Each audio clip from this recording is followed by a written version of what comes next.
Hello, hello, good evening, good morning, and good afternoon from wherever you are watching us from today. Today we are going to talk about something very, very important, and this is about code switching. And I know this is one of the things that most of the parents have wondered about, and you tend to ask yourself, um is it okay for my child to mix Swahili and English in the same sentence? Is it a problem? Should I correct it? So today we are going to look at this and think of you know and actually like we are going to think about this and see, is it a good thing or is it a bad thing? For those who are watching me today, my name is Diana, and I'll be the host of this live stream. And I would like you to type on the comment section, tell me where you are watching us from, and tell me, um, does your child mix both English and Swahili in one sentence at home? And how do you feel about it? So, this is what we are going to talk about today. And here is a big idea, you know. So,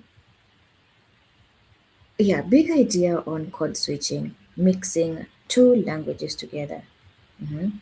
And I'd like to tell you that this is not confusion. Yeah, I know most of the parents think that having to mix these two languages together might become a confusion, but it is not a confusion. It is actually a sign that, a sign of an active, development of, a bilingual brain. That is so great, right? And now, our job as parents is, it's not about shutting it down. No, it is to understand it and gently keep expanding the Swahili side. Yeah. So it is not confusion, and we as parents, we as educators, we have a job of not shutting it down, but to understand it and actually continue expanding the Swahili side. That is the only thing we can do for our children who are usually code switching between English and Swahili. Now, let's go through some ways in which, this shows up. And from this, we are going to get to understand why does it happen. Yeah, and how are we going to help it so that this particular child can only drop English and start speaking Swahili? So, one thing that I want us to know is that code switching is a skill. Yeah, it is actually a skill. It is not, a slip up. It is a skill that, these bilingual kids get to have. So, parents, when your child mixes Swahili and English in one sentence, their brain is actually, you know, just, it has so many grammars, in their system at the same time. So, this is actually what we call an advanced mental work, not a mistake. So, do not confuse it with a mistake and you feel like, oh no, I wish you could only speak one language, particularly Kiswahili or Swahili, because that is what you want him or her to start speaking. Let us look at this example. A child saying, nataka maji, but not cold one, is managing two sentence structure in one. Uh-huh. Nataka maji, but not a cold one. Look at that. So I wanted to comment to the comment section and tell me what is the funniest language mix your child has said recently. I know you have heard your children speak and you have seen them do the code switching thing. Like, what is the funniest language mix your child has just recently that you listened to and then you said, oh, okay, so type it on the comment section. Let's see and let's interact together. Let's see how funny these comments are and enjoy this live stream together. Yeah. So the reason as to why they would code switch is also, um, it is because okay, we or they do code switch because of um, they want to fill the real vocabulary gaps.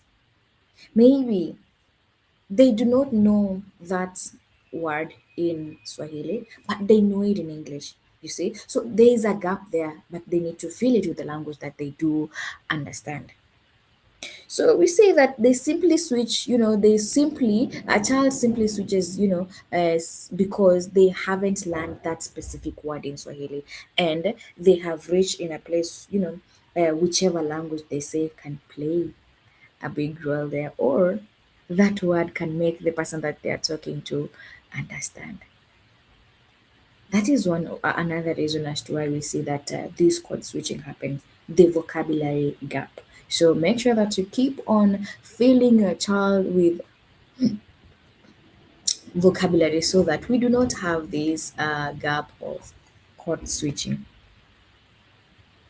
Let us look at an example. We say a child says, ninataka kula ile sandwich. Ninataka kula ile sandwich. The child hasn't learned sandwich in Swahili yet. So the problem, so what the child thinks of doing is simply borrowing it.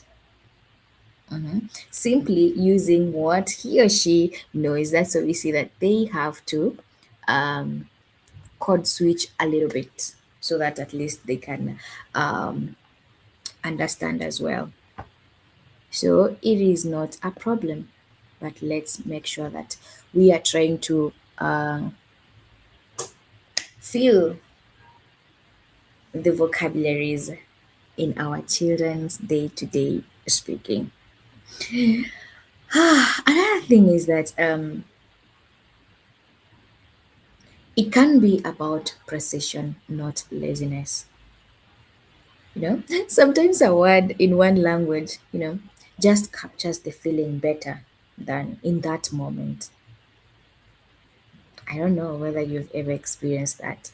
That there are sometimes that a word in one language just captures the feeling of that particular moment. That's not being lazy, no.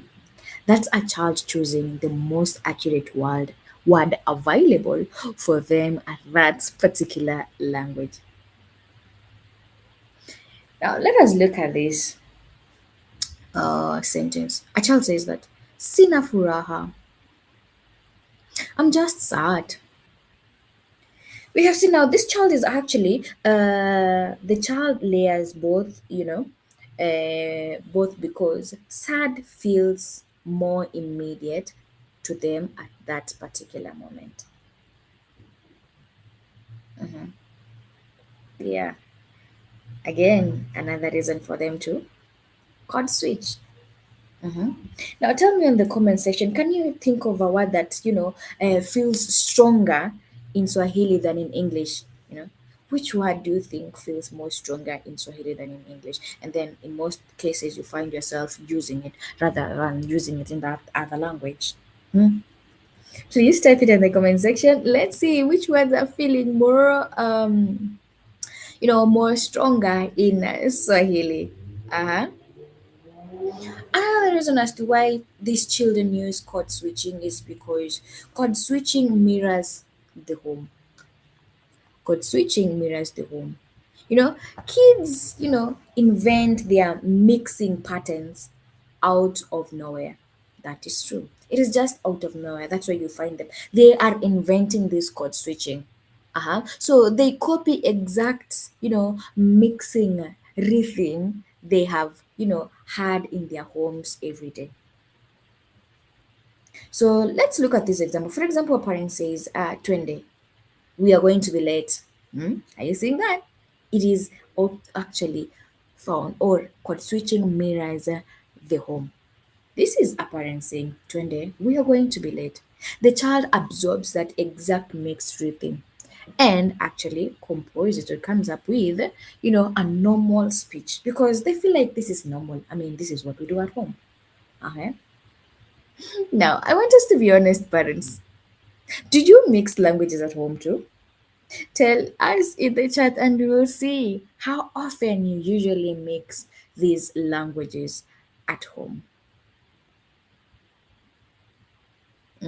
So again, if you're here watching us, do not forget to like, share, and subscribe to our YouTube channel. We are also in Instagram, TikTok, as well as Facebook.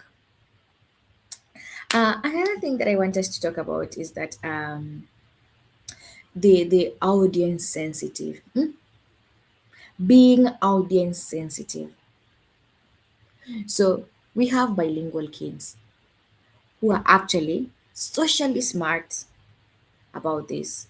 They mix less with someone who only, you know, speaks Swahili and more with someone who knows also, the bilingual, who is also bilingual.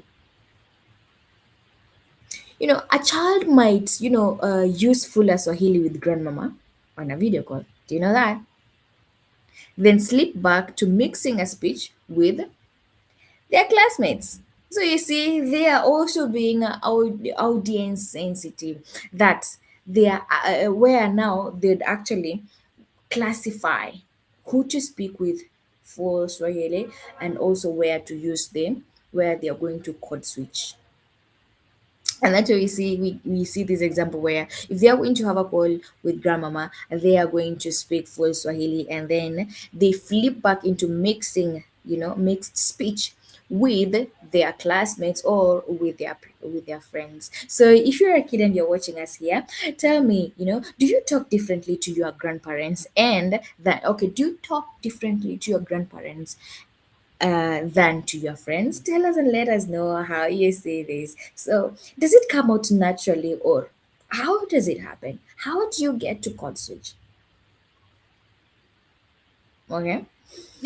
So, let us look at another point that I want us to talk about. Encouraging it too harshly can backfire. Encouraging it too harshly can actually backfire. This one is very important, by the way. So we have parents, or we usually have this constant correcting or actually shaming a child for mixing. And this one, to be honest, it makes them to become scared. I remember yesterday when we were talking about the silent face, where we talked about like let us not force them to speak. That they are going to speak when they feel ready. They're going to speak when you least expect it. Same way here. Mhm. When we have what we call the constant correcting, shaming, a child, shaming a child for mixing these languages, they are going to become scared, yeah, to speak Swahili, you know, so which leads them to becoming more silent and actually becoming, they're not going to become more fluent in that particular language that you want them to have. Now, let us look at this example. A child scolded every time they flip into English may start avoiding Swahili completely. Do you know that? That they may avoid Swahili completely rather than, getting it wrong. Mhm. So if you know you're going to be scolded because you have not done this correctly, what are you going to do?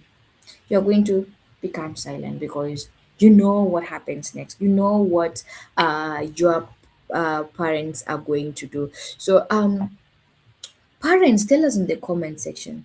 You know, um, this is a gentle nudge actually for all of us. Let's be patient.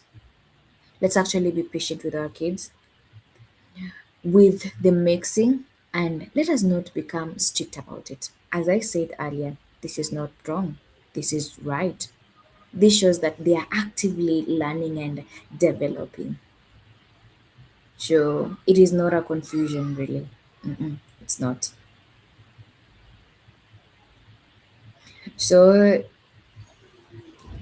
if you have a child who does code switch, what are you going to do? I would like you to model model them instead of correcting. So instead of you saying no, say it in Swahili. Just reflect the full sentence back naturally. Easy, right? So instead of you saying, say it in Swahili, what are you supposed to do? Just, you know, say it, just reflect or just say what you wanted them to say back naturally. Yeah. Because a child always, a child absorbs. Remember, if you attended my live yesterday, you'd see that we talked about how a child actually, like children usually, absorb in before they uh, become comfortable to speak. So they absorb, and that's why we are saying that they actually absorb the correct form without, feeling corrected. Let us look at this example. A child says, Nataka the red one.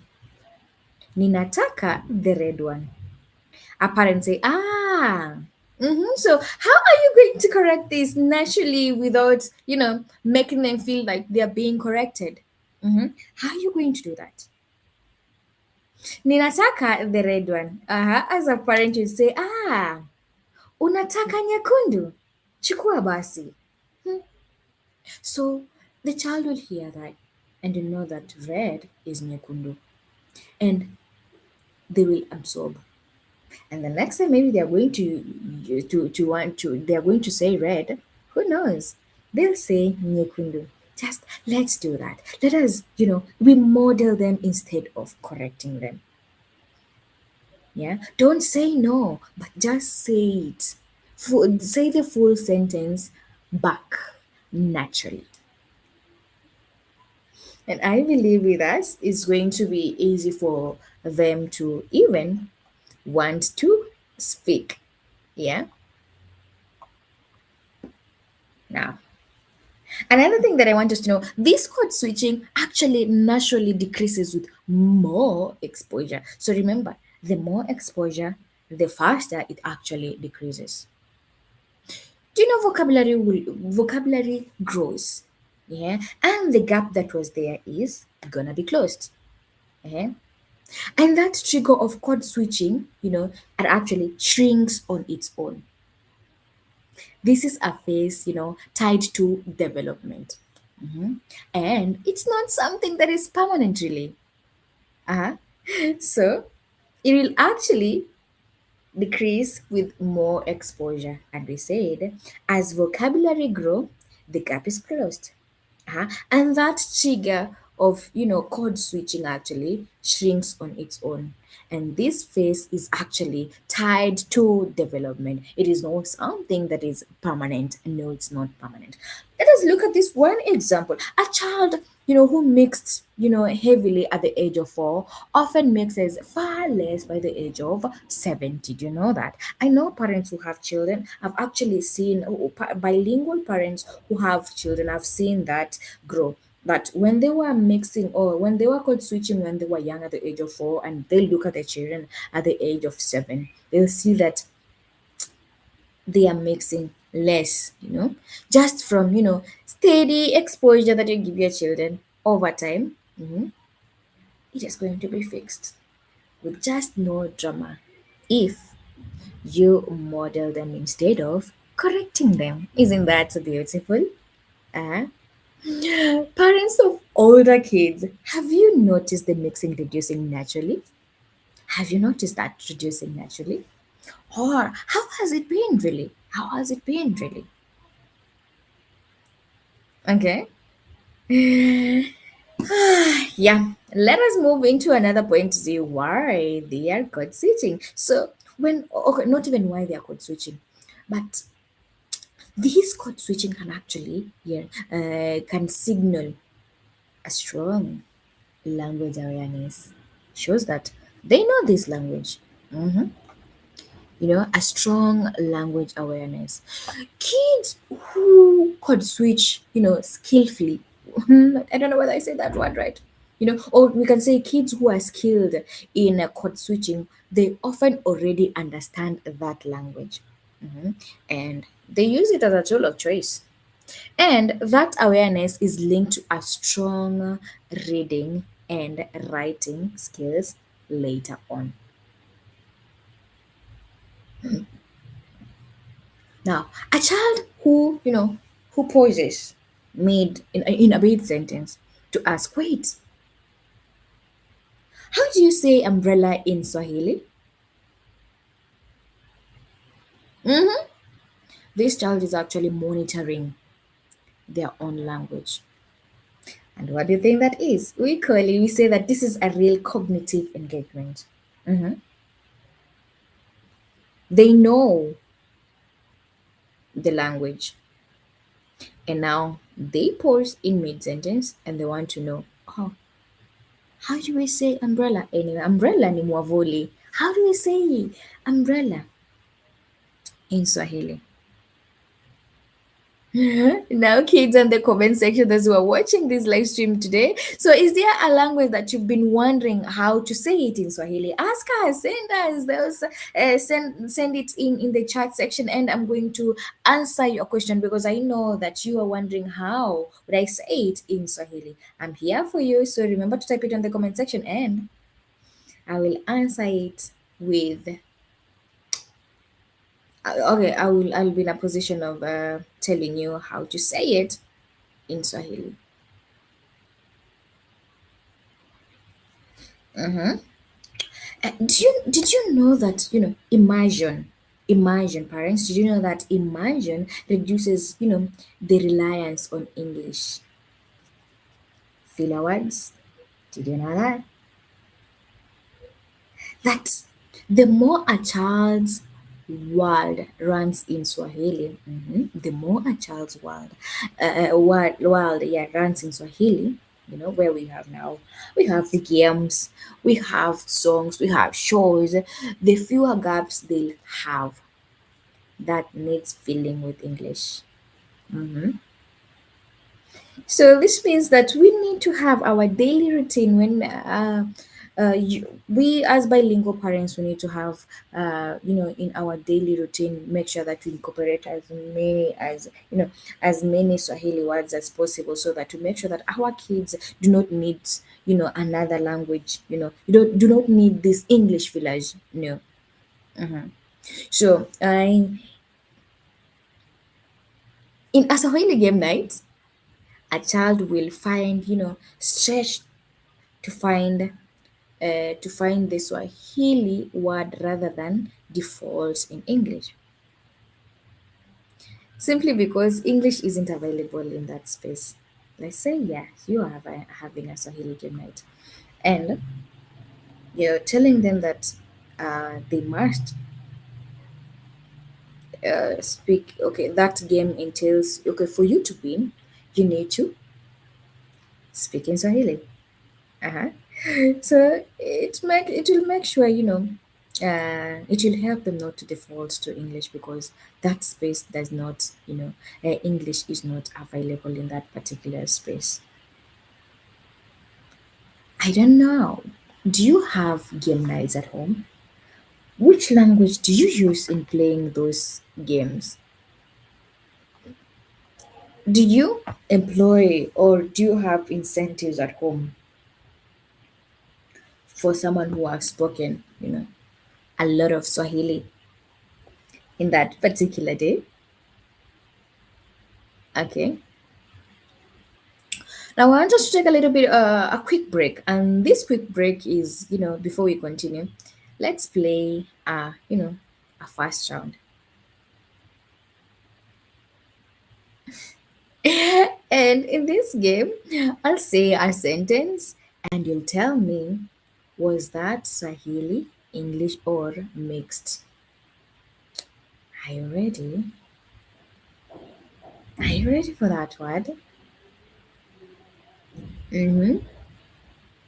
You will type it in the comment section whether that you'll tell me, I'll say a sentence and you'll tell me, was that Swahili, English, or mixed?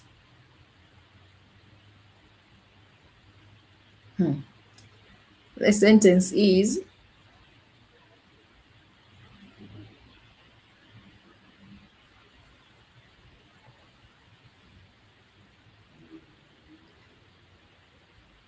Mama yangu, mama yangu alitravel na baba yangu yesterday. Mama yangu alitravel na baba yangu yesterday. What do you think of that? Is that Swahili, English, or mixed? Remember to type it in the comment section. Let's see who got it right or who is getting it right. Something else that I wanted to talk about is that when kids, do this code switching, we say that it happens, in mid words too. Where we say that sometimes, mixing goes even deeper than the words, than the whole words. Kids usually blend this Swahili grammar directly, no, directly onto, you know, mm, I think what I wanted to say is that they'll usually, blend Swahili, into an English root.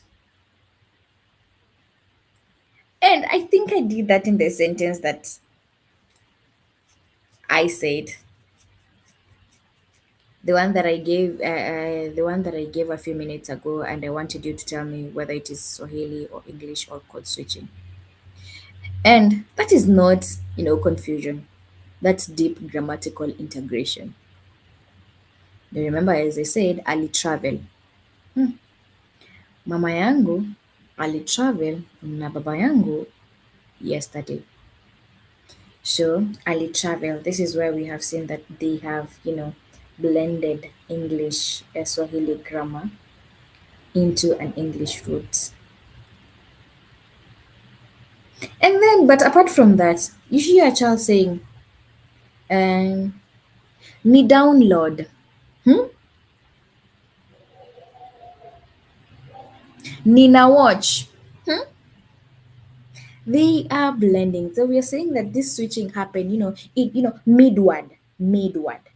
Yeah. It is not confusion. It is just what you're doing. They are doing, integration. They are doing a lot of uh, integration. So, uh, has anyone ever had, their child blend in Swahili and English word together like that? Share it below. Tell us that word that they usually blend. And let's see. I know we are going to have a number of these words because I know there are many. Because apparently sometimes I do use them. Okay, let's continue. We also have what we call translanguaging, which is now being used as a tool now, where we see that educators, we are not fighting code switching anymore. No, we are not doing that. We are not fighting code switching anymore. Sometimes we deliberately let a child answer partly in English, then gently we are going to do what you call, bridge into Swahili rather than, blocking the English first. For example, in Tayari shows, a child answers half in English and half in English. We often repeat their ideas back fully in Swahili. Yeah, instead of stopping them or correcting them, stopping to correct them, what we do, we say it back in Swahili full. We say it fully in Swahili. Just an example that I gave earlier on, where I say that letters, we model them instead of correcting. That is what we do. We have really embraced that, where we are going to say it back because, as we said, children naturally they absorb, and later on they are going to use that particular thing that they heard you speak because they know that is the right. It is right to use that at that particular moment. Mhm. I hope you're having interactive sessions here together. In case that you have any question and you'd want us to discuss it, please remember to type it in the comment section and we are going to answer it together and discuss it even further. Okay, so I want us to look at one more thing before we end the live stream is that, bilingual kids, do you know they often become family translators? We have many bilingual children naturally step into the translator role at home, and that role actually strengthens, the real functional fluency very fast. For example, a child who is translating, simple message between grandparents and younger siblings end up practicing both languages in real life. And they use it in a meaningful way. Have you ever seen that? Hmm? Has it ever happened to you? Have you really um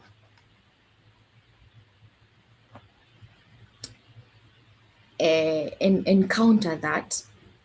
Uh-huh. So before we finish, there's one important thing that I want us to see that code switching. Parents who are listening to me, parents, bilingual parents who are watching this live stream.